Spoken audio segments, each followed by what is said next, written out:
Hello friends, welcome to my channel. मैं doctor Gupta. Pregnancy के 9 month में बहुत सारे सिम्टम अराइज होते हैं, जिसमें से कुछ सिम्टम आपके और आपके बच्चे के लिए खतरे की निशानी होते हैं। जब आप हमारे पास आते हो और अगर वो समय काफ़ी आपने घर में ले लिया है तो कई बार केसेस में हम बच्चे को नहीं बता पाते हैं और कई केसेस में माँ और बच्चे दोनों को ही दिक्कत होती है, कई केसेस में डेथ भी हो जाती है।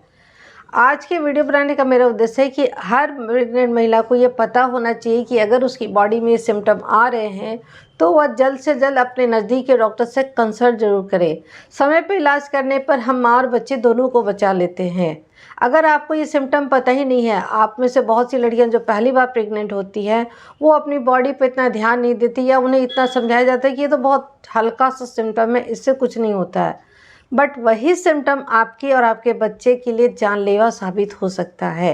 मैं एक गवर्नमेंट डॉक्टर हूँ और गवर्नमेंट ऑफ इंडिया हर महीने की 9 तारीख को आप गर्भवती माओं का फ्री में चेकअप करती है। हमारे हॉस्पिटल में भी ये 9 को होता है, कई हॉस्पिटल में 9 और 25 दो डेट को होता है। इसमें आपकी पूरी जांच होती है, सारे ब्लड टेस्ट होते हैं और आपका अल्ट्रासाउंड भी करवाया जाता है और सारी जांचें हम लोग देखते हैं। जो पेशेंट हमसे खुल के बात करती, फॉर एग्जाम्पल अगर वो कहे कि मैं प्रेग्नेंट हूँ और मुझे ब्लीडिंग हो रही है, तो हम लोग उस पर ज़्यादा ध्यान देते हैं। तो आपको ये सारे सिम्टम बहुत अच्छे से पता होने चाहिए सो दैट आप हमारे पास टाइमली आ सके। टाइम बीत जाने पर उस प्रीशियस टाइम को हम वापस नहीं कर सकते और कई केसेस में हम माँ बच्चे की जान भी नहीं बचा पाते हैं। तो मेरे इस वीडियो को अपने सारे जितने भी प्रेग्नेंट फीमेल है या जो होने वाली हैं उनको ज़रूर शेयर करें। हर प्रेग्नेंट फीमेल को ये पता होना ही चाहिए कि ये डेंजर साइन क्या होते हैं। फर्स्ट डेंजर साइन है ब्लड आना। आप प्रेग्नेंट हो गए, उसके बाद अगर आपको कभी भी एक ड्रॉप ब्लड आया तो शुरुआती महीनों में अबॉर्शन का खतरा हो सकता है, बाद के महीनों में ये प्लासेंटा से रिलेटेड ब्लड हो सकता है।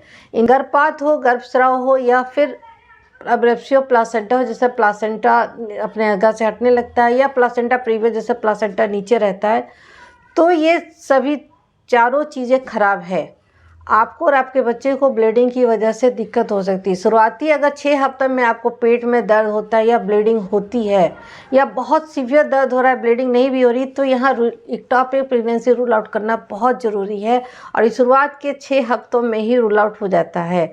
सबसे बड़ी दिक्कत है कि लड़कियां हमारे पास शुरुआत के 3-4 महीने तो आती ही नहीं कि अभी तो हमने प्रेगनेंसी डिस्क्लोज़ नहीं की, तो किसे बताना है।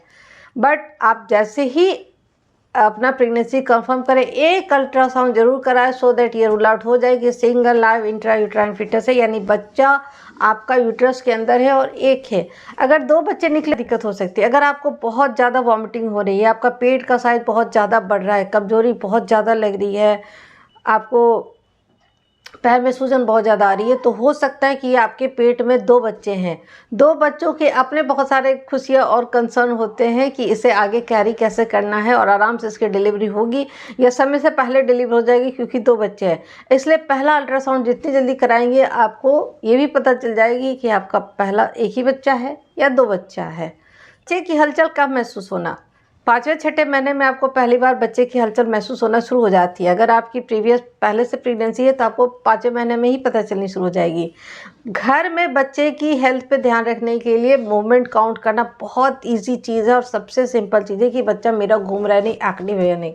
अगर बच्चा नहीं घूम रहा है तो यहाँ पर उसको जो आपके से खाना पानी और जो ऑक्सीजन जाता है वो ज़रूर कम जा रहा है, बहुत सारी दिक्कतें आती है, वो देखना। आप हमारे पास ज़रूर आएँ। अगर आपको मूवमेंट कम लग रही है, 3 घंटे में 10 से कम मूवमेंट है, तो घर पे ना बैठें, बिल्कुल उसी दिन अपना चेकअप कराएं। कई केसेस में बच्चे बहुत सीवियर कंडीशन में होते हैं, तो टाइमली इंटरवेंशन कर हम उसे बचा सकते हैं। फोर्थ है पेट का साइज कम दिखाई देना। 5-6 मंथ तक आपका बेबी आपके नाभि तक आ जाता है, यूट्रस आ जाता है, तो पेट गोल होना स्टार्ट हो जाता है। अगर 6-7 मंथ चल रहे हैं और फिर भी आपका पेट उतना ऊंचा नहीं दिखाई दे रहा है, जब आपके बच्चे की ग्रोथ कम हो रही है, पानी कम हो सकता है या बच्चा आयुज या इंट्रायूटेराइन ग्रोथ रिटार्डेड हो सकता है। ये सभी चीज़ें बच्चे के लिए बिल्कुल अच्छी नहीं है। जितना जल्दी पता चलेगा हम आपके खान पान पे काम करेंगे। आपको जो भी प्रॉब्लम है, मान लीजिए आपको एनीमिया हो रहा है या आपके शुगर लेवल बहुत ज़्यादा है या ब्लड प्रेशर ज़्यादा है, तो उसको करेक्ट करने से बच्चे की ग्रोथ भी अच्छी हो जाती है और फिर वो हेल्दी बेबी की तरफ काफ़ी केसेस में आ जाता है। डिपेंड कि आप हमारे पास कितना जल्दी आते हैं। पैरों में सूजन, प्रेगनेंसी में पैरों में थोड़ी बहुत सूजन आना बहुत कॉमन है, लेकिन वहाँ हमें ब्लड प्रेशर मॉनिटर करना है।